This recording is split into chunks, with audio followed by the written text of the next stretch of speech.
Hola a todos, buenos días, buenas tardes, buenas noches. Muchas gracias por acompañarnos el día de hoy. Mi nombre es Sergio Salinas Rodríguez, soy investigador asociado del Colegio de la Frontera Sur en México y miembro del Comité de Webinarios de la Sociedad de Científicos de Humedales.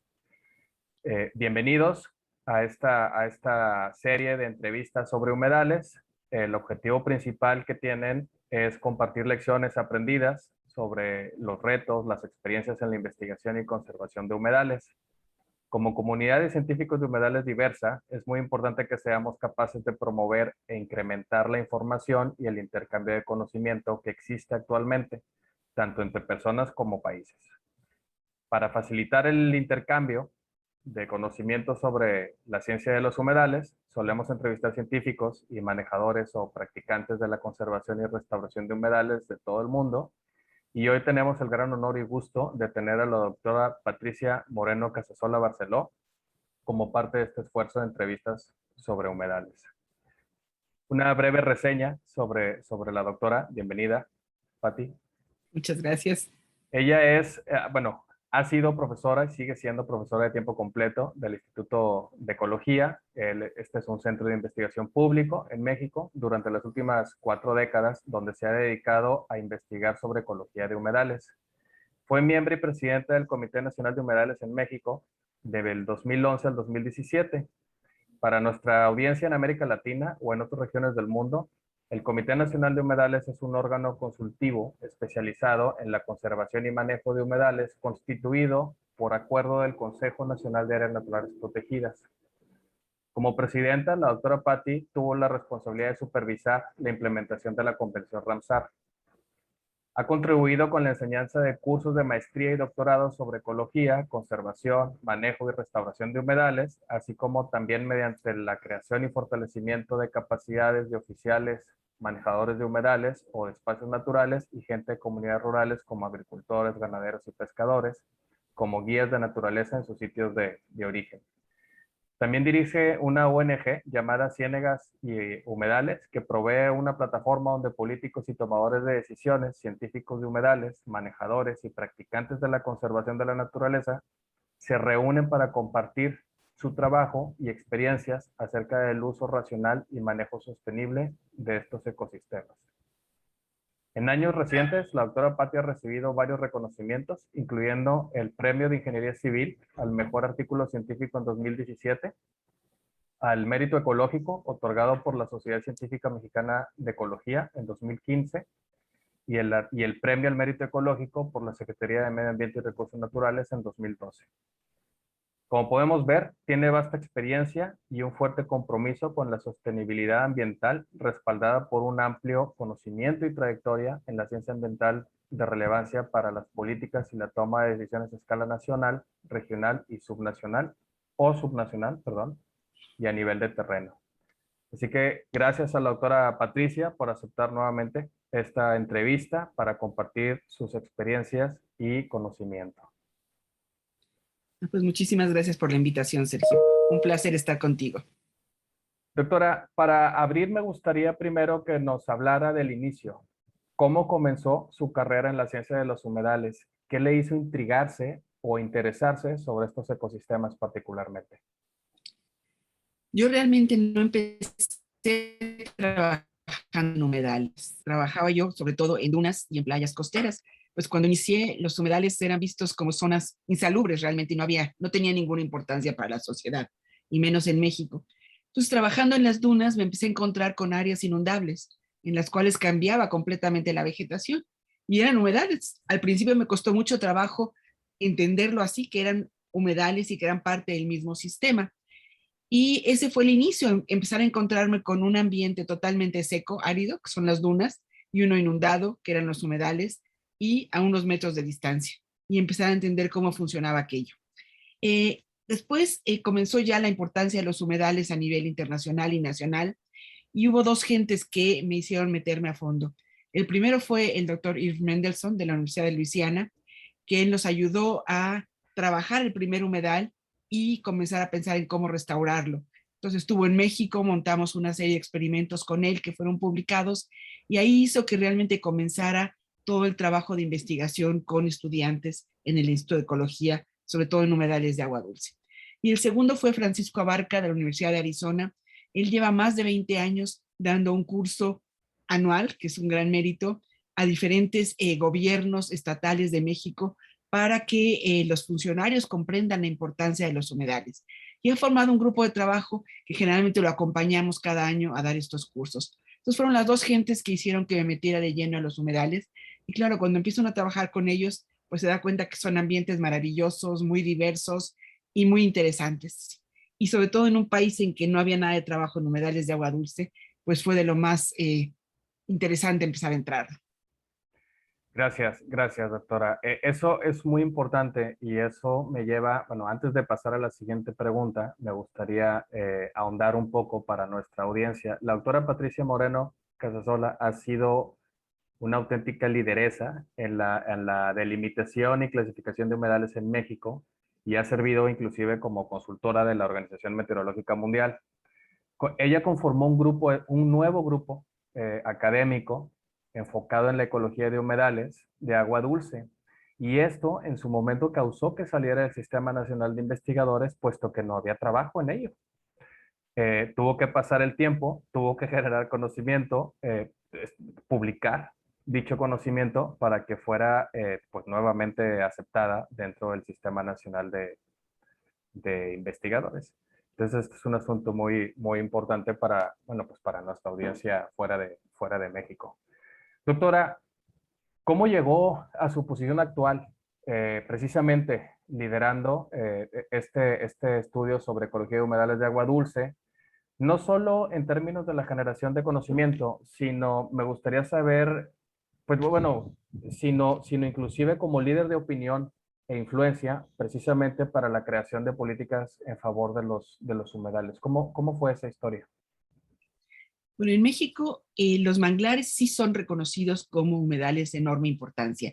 Es más, yo creo que es de los pocos países en que están protegidos por ley, porque tuvimos el desarrollo de Cancún, básicamente en Quintana Roo, donde comenzaron, es un estado con gran cantidad de humedales, en una zona, en la península de Yucatán, una zona calcárea, y comenzó a haber una serie de desarrollos hoteleros que estaban acabando con los humedales. Entonces, el gobierno decidió realmente ponerlos bajo conservación, y eso hizo que todo el énfasis se fuera a los manglares y se olvidaran de los otros humedales. En los otros humedales hay mucho trabajo florístico, pero no ecológico. Entonces eso hizo que realmente me diera cuenta que había ahí un espacio en el cual nadie estaba trabajando y que era de gran importancia porque muchos estados tenemos humedales costeros de agua dulce que obviamente forman un gradiente con los manglares, pero tienen especies y una ecología totalmente distinta. Entonces eso hizo que me metiera y obviamente pues era un poco, y sigue siendo un poco pelear contra corriente, porque los manglares son lo importante, lo demás casi no se pone atención. Entonces, constantemente hay que estar no solamente generando información y publicando, sino hablando con los tomadores de decisiones, con las comunidades, para que los incluyan en sus planes de manejo, que los vean como algo importante, distinto, etcétera. Entonces, eso ha hecho que me meta, ¿sí? En dos ámbitos, básicamente. Uno que es el de las comunidades, porque ellos viven en y de los humedales, y si no trabaja uno con los dueños de los recursos, pues no hay nada que hacer, porque desafortunadamente yo no tengo un humedal en mi casa, ni tengo un rancho con un humedal, lo tienen las Claro. comunidades, hay que trabajar con ellos. Y segundo, pues con los que toman las decisiones, con los que dan los permisos para desarrollar, los que dan los permisos para meter ganado en un humedal o talar un humedal, ¿sí? Y si no trabajo uno con ellos, que es gente básicamente urbana, pues entonces no podemos realmente avanzar en la protección de estos sistemas. Entonces, pues la vida te va llevando a darte cuenta que tienes que trabajar en todos los ámbitos. Claro. Eso es muy importante, muy bueno. Precisamente, precisamente se vincula a esta otra pregunta.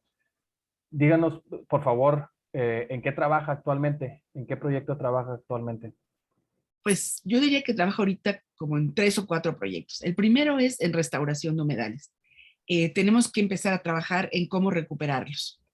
Humedales de agua dulce. Hay muchos ejemplos de recuperación de manglares en México, pero no de humedales de agua dulce. Básicamente lo hago con otros 2 investigadores que fueron alumnos míos del doctorado, Hugo López Rosas y Luis Alberto Peralta, y tenemos ejemplos de restauración aquí en Veracruz. Otro tema muy importante es el secuestro de carbono y el cambio climático, ¿sí? Y nuevamente, hay mucha información sobre manglares y muy poco sobre humedales de agua dulce. Aquí quisiera comentarles, ¿sí?, que tenemos, y que justamente acabamos de publicar, un trabajo en el cual encontramos para 3 estados de México, o sea, Tabasco y Veracruz en el Golfo de México y Chiapas en el Pacífico, que los humedales, los manglares, almacenan entre 482 y 1.600 toneladas de carbono por hectárea. Los manglares de agua dulce entre 801 y 3.023. Y los humedales de agua dulce entre 692 y 1.342.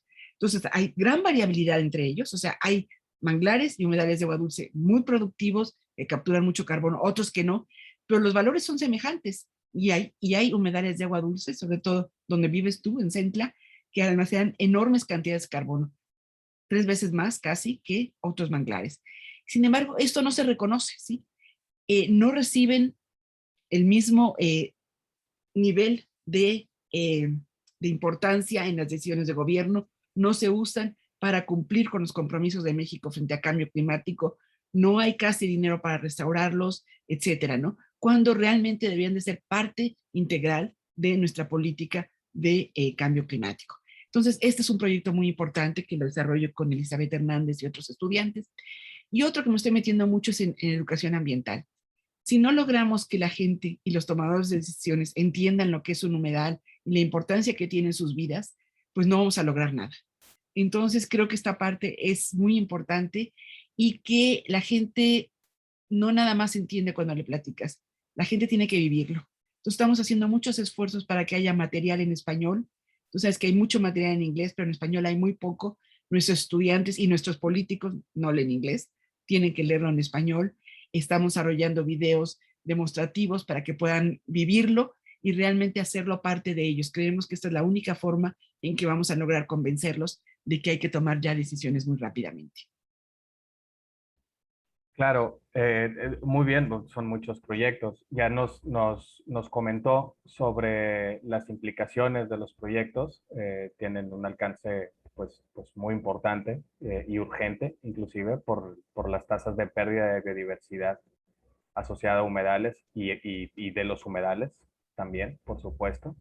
Y también ya nos ha platicado un poco acerca de los próximos pasos en relación a estos proyectos.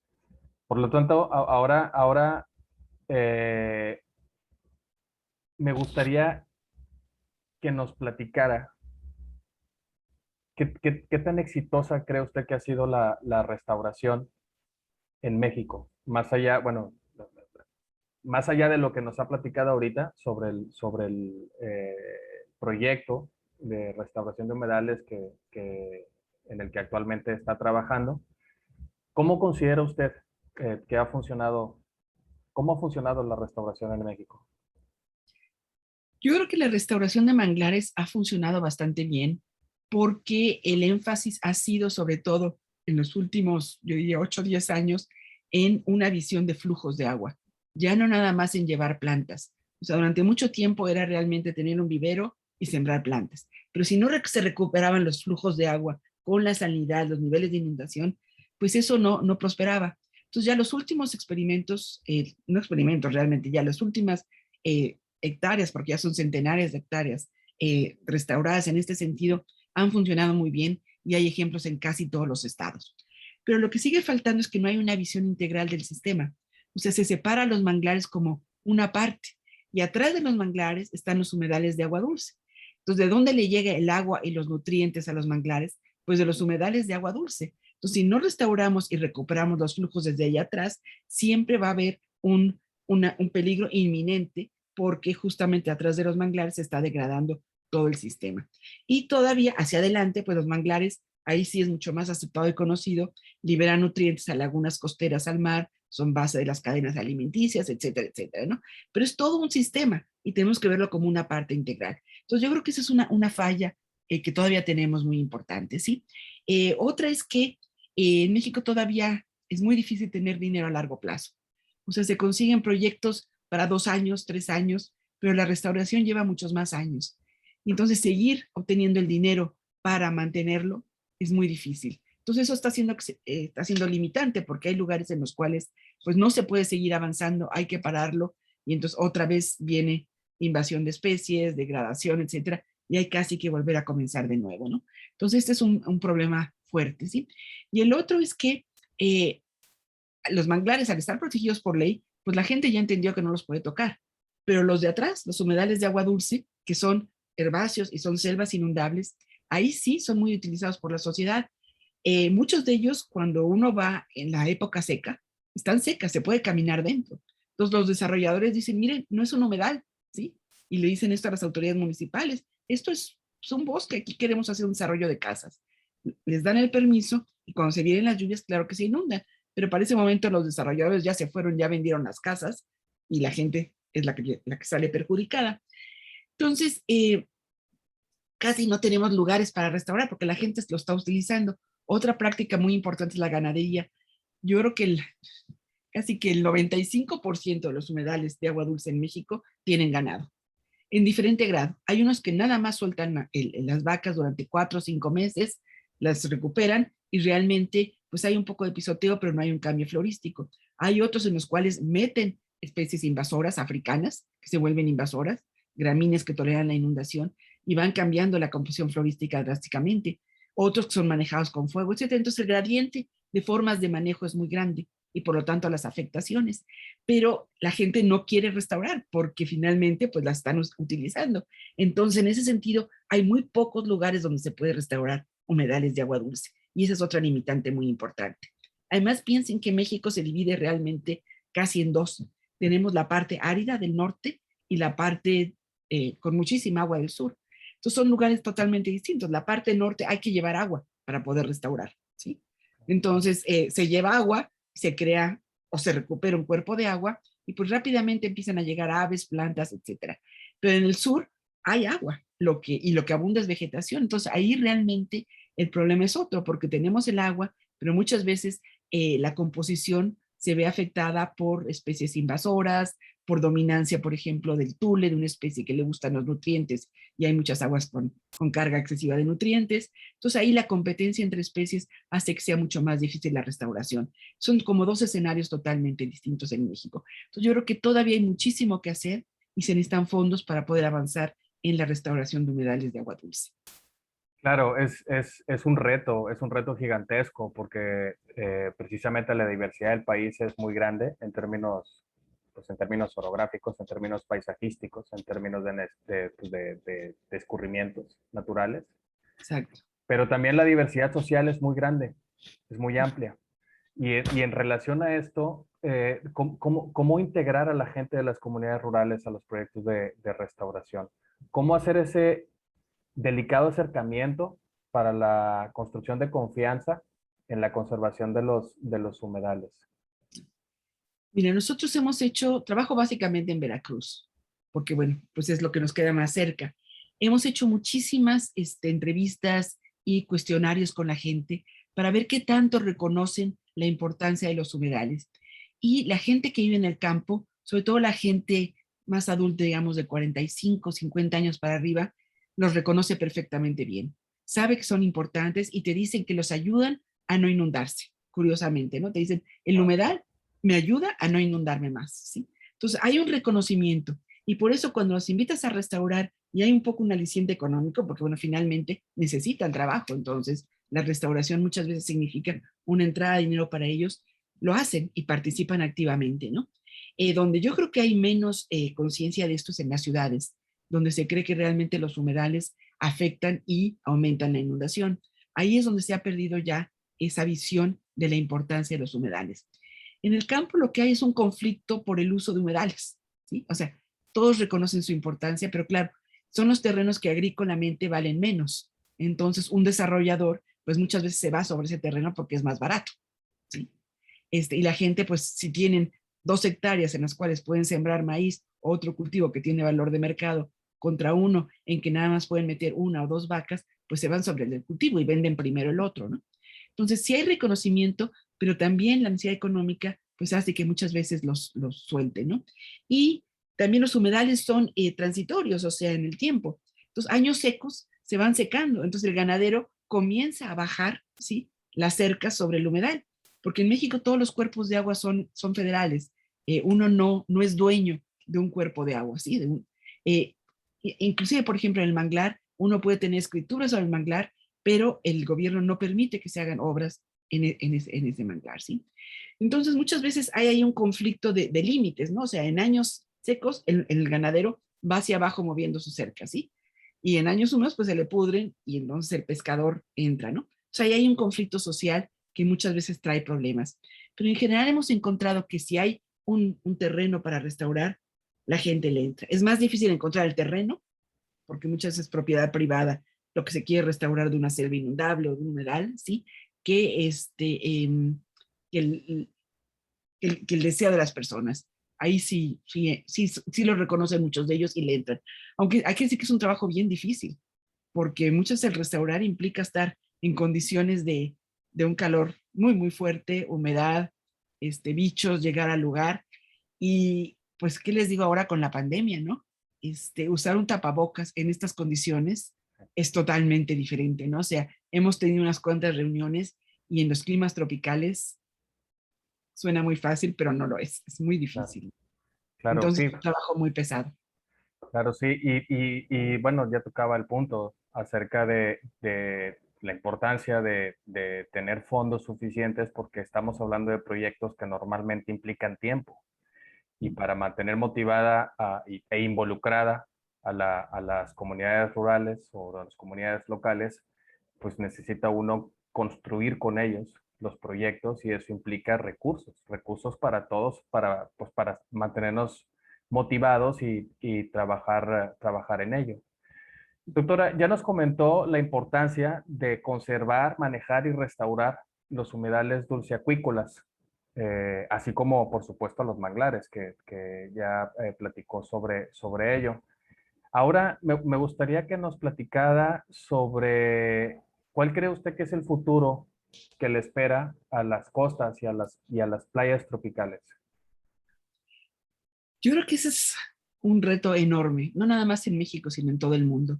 Estamos perdiendo las playas y desafortunadamente ahí pues hay intereses todavía mayores.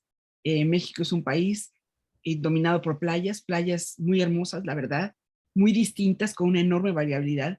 Tú hablabas de que tenemos un país muy rico en regiones geográficas distintas, con escurrimientos distintos, y las playas del Caribe son totalmente distintas de las del Golfo, de las de Tamaulipas, de las de Baja California, en el Pacífico o las del sur del Pacífico. Entonces tenemos playas con arrecifes muy tranquilas y otras sin arrecifes con olas muy bravas. Entonces tenemos una enorme variedad de playas que la gente disfruta. O sea, México no es un país costero, a pesar de los 11,000 kilómetros de costa que tenemos, ¿sí?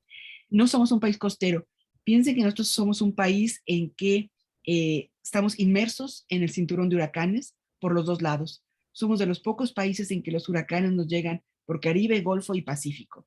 Entonces eso ha hecho que la gente de campo no viva desde épocas prehispánicas a la orilla del mar, sino más tierra adentro. Yo tuve una experiencia muy interesante hace muchos años, porque claro, todos los urbanos pensamos que la costa es maravillosa y ya que irnos a la costa y vivir a la orilla de la playa. Y hace muchos años tuvimos una reunión con un municipio que se iba a subdividir el municipio por un desarrollo turístico y había la posibilidad de crear la nueva ciudad municipal. Entonces, claro, todos los que veníamos de la ciudad decíamos, vamos a hacerla junto a la costa. Yo decía, no, la queremos atrás del manglar. Decíamos, pero atrás del manglar hace un calor espantoso y todo, ahí la queremos. Entonces, por primera vez me di cuenta que realmente la gente rural de México no vive a la orilla del mar, vive 3, 4 kilómetros tierra adentro. Y además, México fue conquistado por los españoles básicamente por la plata, plata y oro, ¿sí? Para sacarlo. Entonces, realmente no le dieron tanta importancia a las costas eran los puertos para sacar la mercancía, pero el desarrollo fuerte fue en el altiplano. Entonces, realmente la bajada a las costas fue el siglo pasado, en los 50, 60, cuando hubo un presidente que dijo, vayamos de nuevo al mar. ¿Por qué? Porque ahí hay alimento, ahí hay tierras fértiles, etc. Entonces, nuestra bajada al mar es muy reciente. Entonces, nuestras políticas, ¿sí? Y la visión de nuestros gobernantes es tierra adentro. No tenemos una ley de costas, ¿sí? Y muchas veces los planes de desarrollo se hacen exactamente con la misma los mismos arquitectos, los mismos ingenieros y los mismos políticos que lo desarrollaron para la Ciudad de México, lo desarrollan en la costa. Y claro que sale mal, ¿sí? Porque son condiciones totalmente distintas. Y eso ha pasado en las playas, ¿sí? O sea, hay que poner el hotel en la orillita, o sea, para que yo abra la puerta y salga y me meta al mar y no camine más que 20 metros, ¿no? Y no entienden que hay que irse un poquito atrás. Justamente ahora que salió el informe del IPCC hace unas semanas, es la primera vez que yo vi en todos los periódicos alarmados de vamos a quedarnos sin Cancún, nos vamos a quedar sin Manzanillo, nos vamos a quedar sin tal. Y decían, hace 20 años lo estamos diciendo, pero ustedes nunca nos han hecho caso. Hasta ahorita se están dando cuenta que esa es una realidad, nos estamos quedando sin playas. Entonces yo creo que este es hay que entrarle de manera muy, muy importante. ¿Por qué? Porque México tiene una enorme oportunidad, tenemos muy poco desarrollo en las costas. Por esta misma historia del altiplano, tenemos muy pocas ciudades costeras, ¿sí? Entonces, realmente, muchas de nuestras playas están solas y todos los mexicanos sabemos el placer que significa ir a una playa y no ver a nadie absolutamente, que la playa sea nada más para uno, ¿sí? Claro. Excepto Semana Santa, uno lo puede hacer el resto del año. Entonces, México tiene un potencial costero enorme, pero significa que tenemos que recuperar esas playas y tenemos que hacer mucha investigación porque no es lo mismo alimentar una playa y restaurarla en un país que no recibe huracanes que en un país que recibe huracanes todos los años. En relación a eso, ese es un punto muy, muy, muy importante. ¿Qué opinión le merece la aproximación de restauración de ecosistemas enfocado sobre dunas y playas? Hay, hay poquísimas experiencias nuevamente en México. ¿Sí? Nosotros hicimos una en el puerto de Veracruz que tenía una visión más utilitaria, porque piensen que nosotros tenemos dunas de 30 y 40 metros de alto y de 5 o 6 kilómetros de extensión los campos de dunas. Eso habla de toneladas y toneladas de arena, ¿sí? Y cuando esa arena se destabiliza y comienza a volar, es imposible vivir en una ciudad en que le está llegando esa cantidad de arena. Entonces ha habido un esfuerzo por estabilizarlas justamente para eso. Y apenas ahora está empezando el esfuerzo de recuperarlas cuando se han perdido. Pero si no hay fuente de arena, no hay nada que hacer, ¿sí? Claro. En muchos lados hemos perdido la fuente de arena y también por esa falta de visión de que está integrado la cuenca, ¿sí? Donde fluyen justamente los sedimentos, llegan a la costa, se acumulan en los manglares, los más finos, los otros salen al mar y regresan a la playa. Entonces nuestras presas, somos un país en que casi todos los ríos están represados, quedan nada más 2 o 3 que no están represados. En todos los demás estamos reteniendo sedimentos, cuando deberíamos ya de empezar a soltar esos sedimentos para que lleguen a la costa y recuperar nuevamente la arena, ¿no? Entonces, nuevamente se necesita una visión integral, ¿sí? Que no hemos logrado desarrollar. Y en este caso no es nada más esa parte que hablaba yo de los flujos de agua, sino es desde Cuenca arriba, ¿sí? Y claro, desde allá vienen también muchos de los flujos que llegan a los humedales no nada más por escurrimiento superficial, sino muchísimos llegan también por escurrimiento subsuperficial.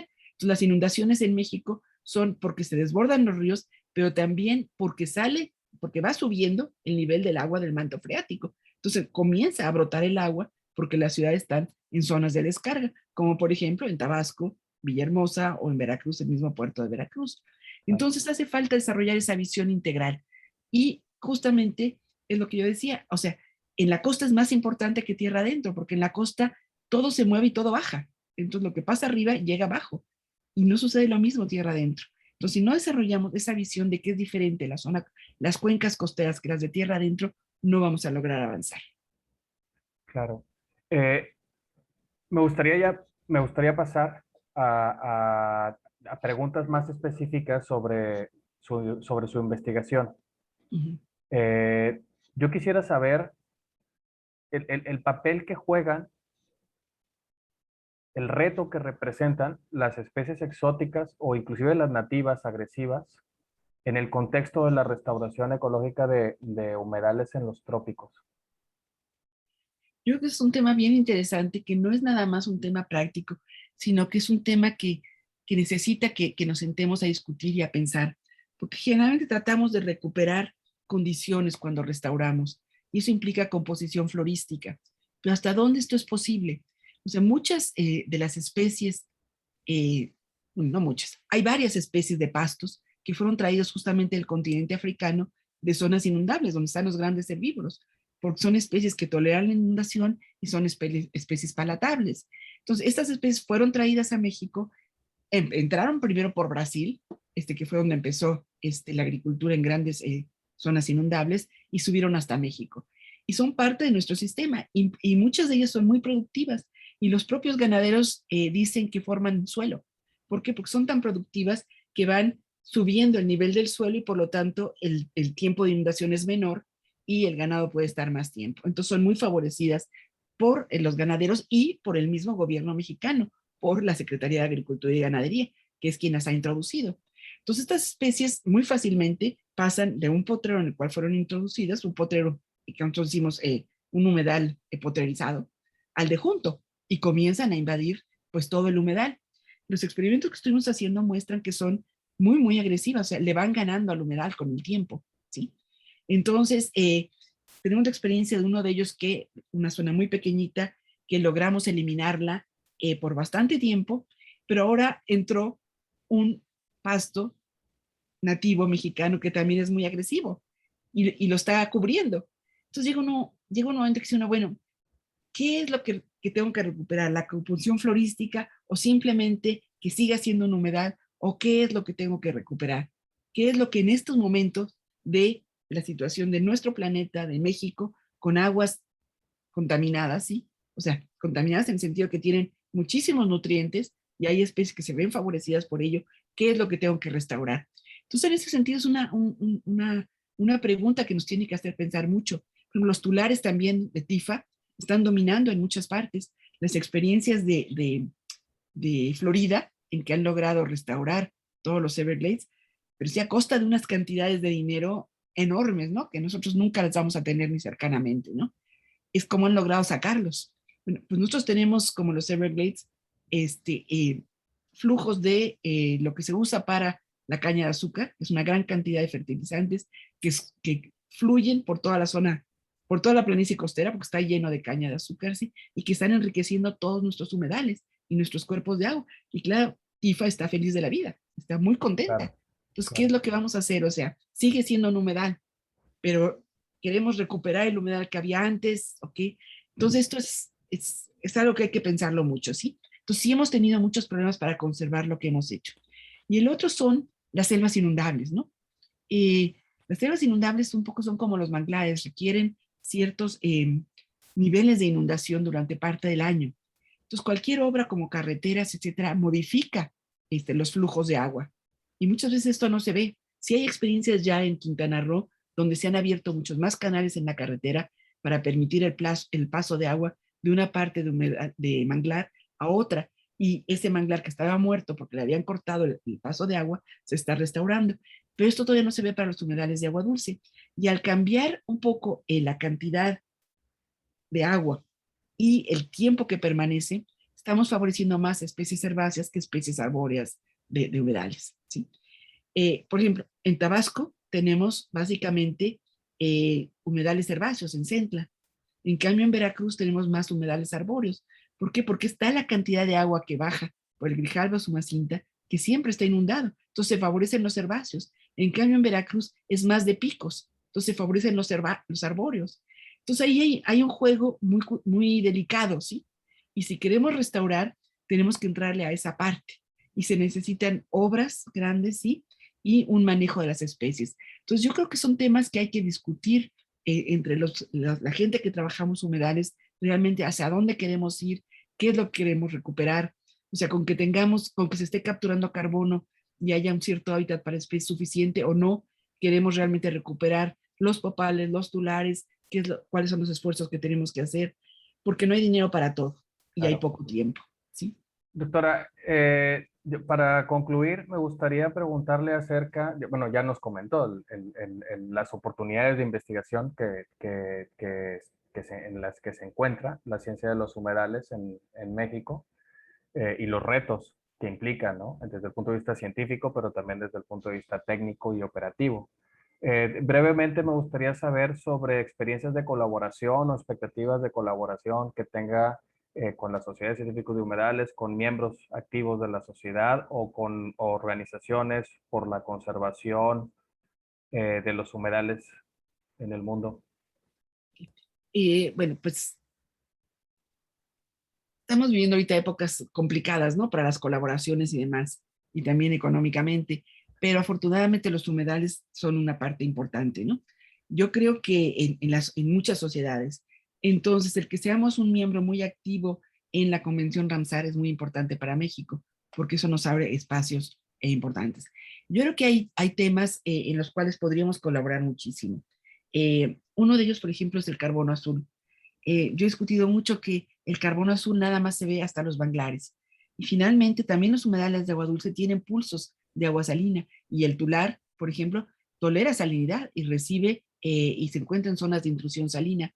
Entonces, yo creo que hay una colaboración muy importante que deberíamos tener para ampliar la zona de denominación de carbono azul hasta la parte de humedales de agua dulce costero, ¿sí? Y de esa manera, realmente tener mucho más impacto en los en las políticas que podemos tener de conservación, ¿sí?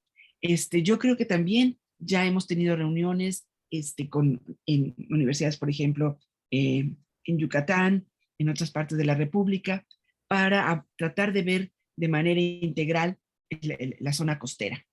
Pero significa, o sea, no es lo mismo verlo desde el punto de vista de investigación que desde el punto de vista de manejo.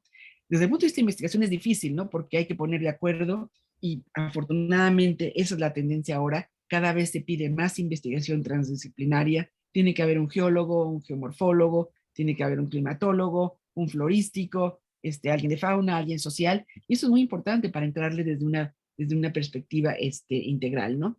Y tenemos ejemplos muy interesantes, por ejemplo, la zona de Tecolutla con el IPCIT, un centro que está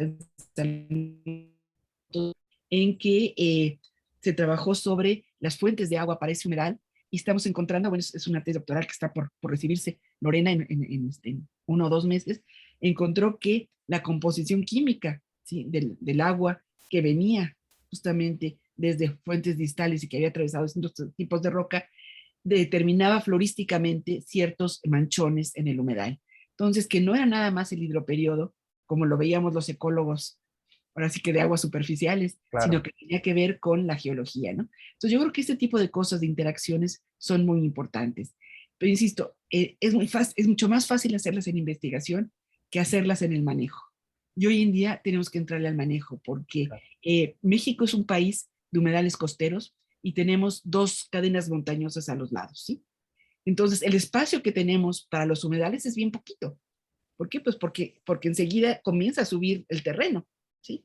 Excepto Tabasco y Campeche, que son los más planos, en todos los demás rápidamente comienza a elevarse el territorio. Entonces tenemos ahí un estrechamiento al subir el nivel del mar e irse corriendo, ¿sí? Se nos va estrechando el espacio para los humedales. Entonces tenemos que tener ya en este momento políticas muchísimo más claras para conservar lo que aún tenemos y restaurar lo que falta. Entonces yo creo que hay que hacer investigación, pero al mismo tiempo generar la información para que los políticos y las comunidades puedan entenderlo y tomar decisiones y darse cuenta que es por el bien común, que no es el bien Claro. del dueño, es por el bien común de todos nosotros.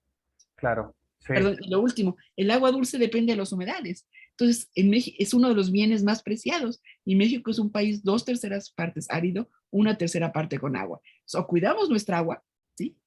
O vamos a tener muchísimos problemas en unos cuantos años. Claro, claro, en efecto, sin agua sencillamente no hay humedales. Sí.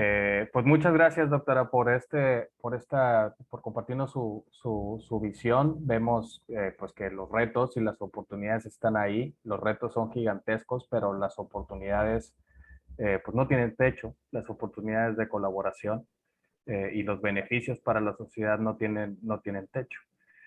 Para concluir, bueno, pues quisiera agradecerle nuevamente, doctora, por su experiencia, por su disposición y amabilidad para compartirla a nombre de la Sociedad de Científicos de Humedales. Por otro lado, también invitar a los miembros activos de la sociedad a echar un vistazo a otras entrevistas sobre humedales en el canal en YouTube. Y por favor, esperamos que nos acompañen también, por supuesto, en los webinarios. Si ustedes quisieran sugerir a otra leyenda de humedales para entrevistarlo o entrevistarla, por favor háganoslo saber al correo electrónico swsmediaeditos@gmail.com. Las entrevistas sobre humedales son promovidas y organizadas por el capítulo internacional del Comité de Webinarios de la Sociedad de Científicos de Humedales en colaboración con la iniciativa de medios de la misma sociedad. Las entrevistas son transmitidas normalmente por Facebook Live, pero también pueden ser vistas en cualquier momento en el playlist del canal de la Sociedad de Científicos de Humedales en YouTube. Muchas gracias, doctora, nuevamente, y muchas gracias a todos por su atención.